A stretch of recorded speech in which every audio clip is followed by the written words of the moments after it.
బులెటిన్లో breaking news చూస్తున్నాం. హైదరాబాద్ ఉగ్రకుట్ర కేసులో కొత్త ట్విస్ట్ నెలకొంది. సలీం అరెస్టుపై స్పందించిన తల్లిదండ్రులు జాకిర్ నాయక్ వల్లే తమ కుమారుడు ఇలా మారాడని చెప్తున్నారు. చదువుకునే రోజుల్లో కమల్ అనే వ్యక్తితో సలీంకు పరిచయం ఏర్పడిందని, డాక్టర్ కమల్ జాకీర్ కలిసి మా కుమారుడిని కోడలేని ముస్లింలుగా మార్చారని చెప్తున్నారు. ఎంత చెప్పినా కొడుకు కోడలు వినలేదన్నారు. 2014లో ఇద్దరిని ఇంటి నుంచి బయటకు పంపేశామని సలీం తల్లిదండ్రులు పేర్కొన్నారు.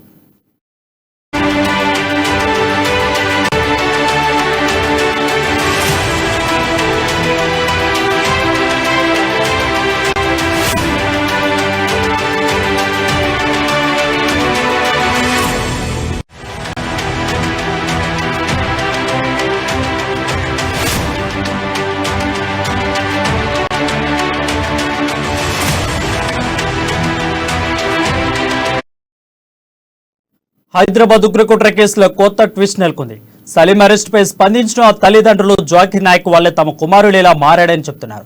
దీనిపై మరింత సమాచారం మా ప్రతినిధి ప్రవీణ్ అందిస్తాడు. ప్రవీణ్, చెప్పండి, సలీం యొక్క తల్లిదండ్రులు ఏం చెప్తున్నారు అసలు? Right, thank you Varun. Hyderabad ఉగ్రకుట్ర కేసులో ఒక కొత్త ట్విస్ట్ అయితే నెలకొంది. అయితే సలీం అరెస్ట్ అయిన సంగతి తెలిసిందే. ఈ యొక్క సలీం అరెస్ట్ పై తల్లిదండ్రులు అయితే ఇప్పటికే స్పందించారు.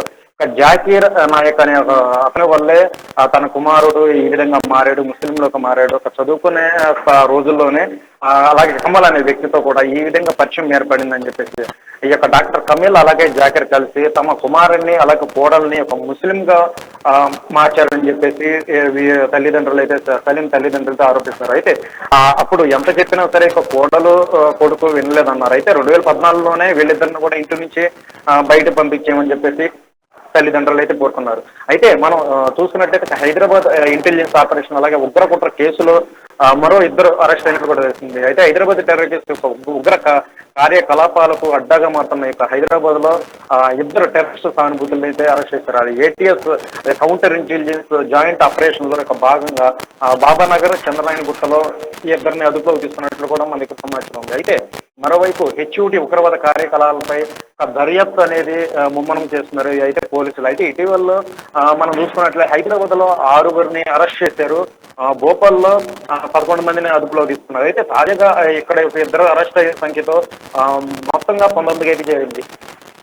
అయితే ఈ యొక్క 19 మంది యొక్క కూడా ఒక ఉగ్రవాద సానుభూతులుగా గుర్తించారు పోలీసులు. అయితే కొంతకాలంగా హైదరాబాద్ ను అడ్డాగా మార్చుకొని ఉగ్రవాద కార్యకలాపాలు కొనసాగిస్తున్నారు. అయితే వీరంతా భోపాల్ హైదరాబాద్ మధ్యలో ఉన్న అనంతగిరి అడవుల్లో ఒక ఉగ్రవాద శిక్షణ అయితే తీసుకుంటున్నారు. అయితే మొత్తంగా ఈ కేసులో ఇప్పటివరకే హైదరాబాద్ చెందిన వారు 8 మంది అరెస్ట్ అయ్యారు. అయితే వీరే కాకుండా ఇంకా ఎవరైనా ఉన్నారా అనే కోణంలో పోలీసులు అయితే దర్యాప్తు అయితే స్పీడప్ చేశారు.